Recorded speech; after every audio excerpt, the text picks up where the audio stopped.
Texas. When I wake up in the morning and the love gets out of morning. Hello, citizens of YouTube land. Hey. It's your president and your VP, and we're back with another Lifetime movie today. This time around, it's the Unauthorized Saved by the Bell story. Now, if you have seen the previous video on this one, you realize it's just 8 minutes of two idiots in a dirty, old, gross, dark trailer ranting about Dustin Diamond for 8.5 minutes, or however long it is. So we decided to do something more critique here. Yeah, and also the last one, like he said, was filmed at a time in our lives when we weren't quite where we are today, in a much better, much safer, much cleaner environment. Yeah. So with that being said, guys, let's get right on into it. Also, the old video is bit in the bad taste because of Dustin Diamond's passing. It's a little bit in bad taste. Yeah, but, so we're trying to... So we want to say we're sorry, but at the same time we're not. I'm not really sorry about it. All right, let's move on with the review. So it premiered on September 1st, 2014, making it actually older than the previous one we did. But there's a lot more to talk about this one. So the movie starts off with the actor who's supposed to be Zach Morris and the rest of them in the limousine, and they are anxious, that they're afraid that nobody's going to come out and see them. Excuse me. And nobody's going to come out and see them. So Zach goes into a monologue and he starts to break the fourth wall. And then the actor who plays Mark Paul Gosselaar? The actor who plays Dustin Diamond butts in, and he's like, no. This is not your story. This is my story. Well, hold the phone, okay? Hold the phone entirely, because here's the thing about Saved by the Bell. Nowhere does anybody ever consider Screech Bowers to be the lead protagonist of Saved by the Bell. Yeah, it's almost like there's a certain blonde D-bag. So there's a certain blonde sociopath that's the actual protagonist of the show. Who has time warping powers. His name is, I don't know. I think it rhymes with Taxorus. Yeah, something like that. But anyways. So, yeah, he's like, it's not your story. I'm telling it, and I'm telling it from my point of view. So then Dustin Diamond, a.k.a. Fake Dustin Diamond, I'm going to call him that, actually. It sounds better. As with fake Zach Morris and fake A.C. Slater and fake Kelly Kowalski. And what, you're not going to call them by what they really were? Fake Mark Paul Gosselaar. Fake Mark Paul playing fake. That would get too confusing. All right, let's move on. So, anyways, fake Dustin Diamond, he goes into a spiel about how that it wasn't always like this, and that they started off on the Disney Channel and as Good Morning Miss Bliss, and so Mark Paul is part of it, and the others aren't quite there yet, because Good Morning Miss Bliss focused more on the teacher than it did the students, as far as the struggles of being a teacher, which could be very relatable.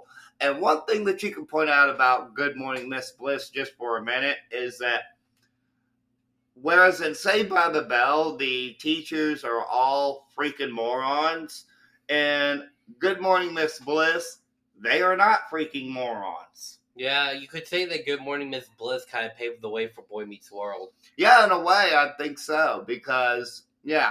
But moving on. So, he explains that they're on that they're on the Disney Channel, then the Disney Channel decides not to not to renew the series, and so it gets canceled. So, NBC steps in with Dick Ebersol and the rest. Yeah, no, you don't know. He's like the head of NBC at the time. Oh, okay. Yeah. And Peter Engel and all the rest, they get involved. And so they save the show. They retool it. They bring in Kelly Kapowski, a.k.a. Tiffany Amber Thiessen. They bring in Elizabeth. Fake. I'm talking about Tiffany. I'm talking about the actual here for Okay. just a second. They bring in all the actors that you know that represent Saved by the Bell. They retool it. They make it more on the teenagers, and they give it as a sitcom, and so the show does well, but not too well because in the first season they're almost canceled. But something happens. Reruns. And when kids are out of school, they start watching it and everybody starts talking about it. And so there's this one instance, okay, where fake Lisa Turtle and fake Jesse Spano are in the mall and they're shopping, and these two come up to them, these two girls, and I'm like watching my life on TV. And so they're like, oh, we need to go and do more serious storylines. Caffeine pills episode. Yeah. Caffeine pills episode. If you don't know, that deserves a video all on its own, and I think we should do it. We should do it because it's crazy. So they do this episode where Jesse gets hooked on caffeine pills, and we're going to go into that. But the main thing about it was that, like, the other actors and actresses were, like, really blown away by Jesse's performance. Meanwhile, fake Dustin Diamond is over there snickering and carrying on. Okay, I'm not going to go too mean this time, but what were you expecting, fake Dustin Diamond, when you're sitting there and you're making fun and you're carrying on and, oh, woe is... never mind. I'm not going to go into it.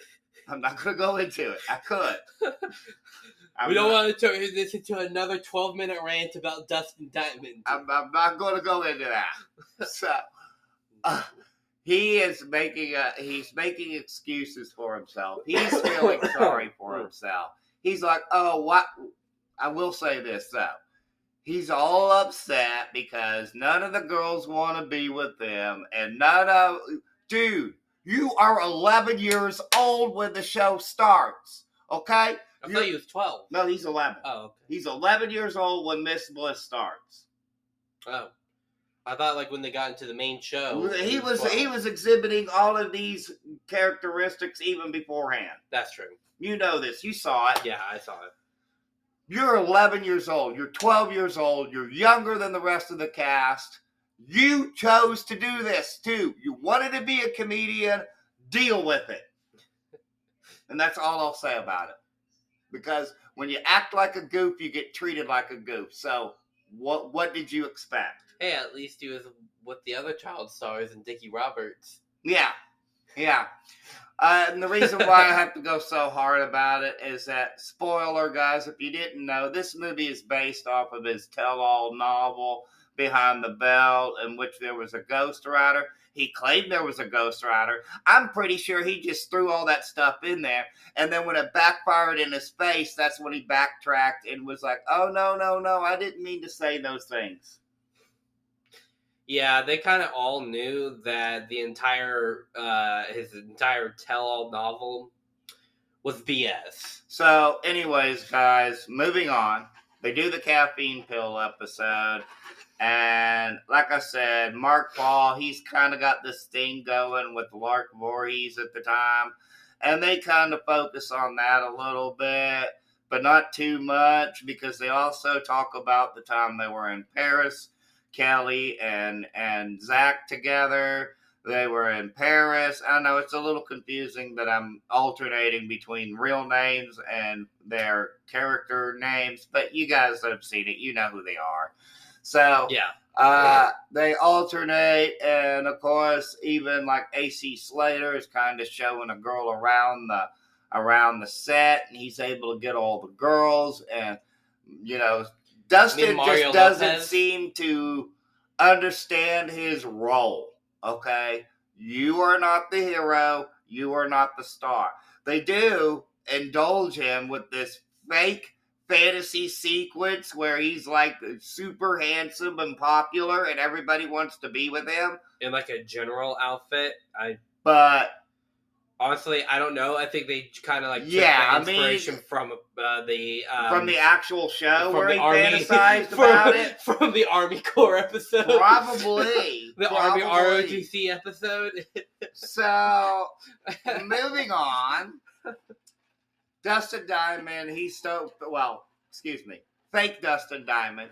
He gets a little hanger-on of himself, for himself. And he's like an extra and a struggling actor. And fake Dustin Diamond fails to read between the lines here. That is, that this hanger-on, this wannabe, this poser, is only using fake Dustin Diamond to get on the show. Duh. So they are hanging out, they're doing drugs together, they're drinking alcohol together, they're causing a big scene, they're doing things they shouldn't be doing. He's bringing focus against the network. He knows he's not supposed to be doing these things. He does them anyway because he does not care. And then it all blows up in his face when it turns out that, in fact, the wannabe was, in fact, blackmailing him the whole time to try to get on the show.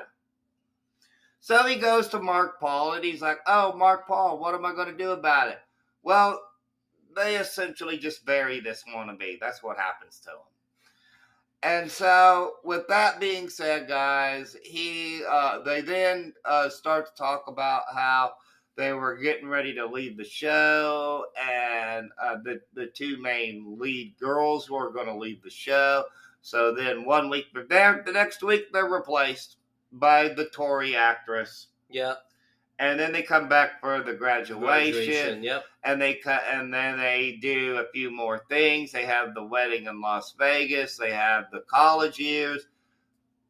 But by that moment in time, when they started to do the college years, the audience for Saved by the Bell was still preteens and teenagers, and therefore adult audiences weren't really ready for Saved by the Bell shenanigans.